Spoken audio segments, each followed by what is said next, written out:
तर नमस्कार मंडळी, स्वागत आहे तुमचं लातूर महासप्ताह सोहळ्याच्या ब्लॉग नंबर 2 मध्ये. तर सुरुवातीला आपण गेलो 12 ज्योतिर्लिंगाच्या दर्शनासाठी. मग तिथे आपला मल्लिकार्जुन असो, घृष्णेश्वर असो वा परळीचा बैजनाथ, सर्व ज्योतिर्लिंगाचे मस्त असे देखावे सजवून ठेवण्यात आलेले होते भाविकांच्या दर्शनासाठी. तेथून बाहेर आल्यानंतर शंकराचा जलाभिषेक सुरू होता. नंतर थाटामध्ये विठ्ठल रुक्मिणीचे दर्शन घेऊन आम्ही पुढील वाटचालीस निघालो.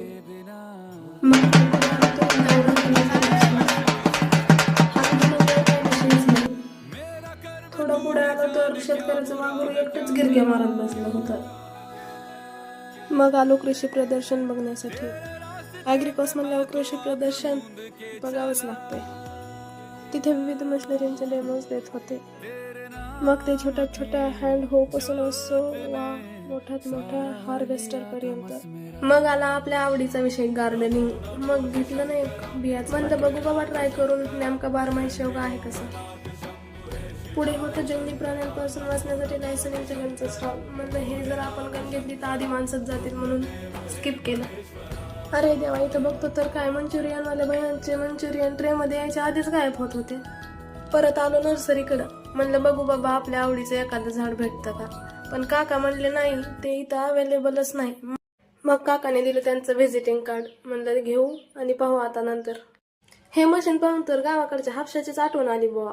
तसं भैया इन्फॉर्मेशन एक नंबर देत होते बुवा. कामाची गोष्ट वाटली म्हणून घेतली एक.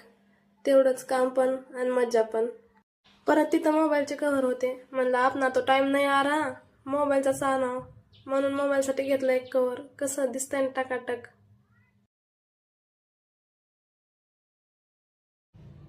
आयुष्यात काही झालं तरी वाचन सुटलं नाही पाहिजे म्हणून एक चांगल्या प्रकारचं पुस्तक घेतलं वाचायला. It improve self confidence. बाहेर आलो तर तिथे द्वंद्वारे स्प्रिंगचं डेमॉन्स्ट्रेशन देत होते. मस्त वाटलं पाहून. परत आपल्या भोले बाबाचं दर्शन झालं. बच्चे पार्टी म्हणजे आपल्याला हातांचा फोटो काढायचा. मग काय घेतलं एक काढून. बाहेरची ट्रॅफिक बघून म्हणलं आपले पायच जगन्नाथ आणि आलो फाट्यापर्यंत 11 नंबर.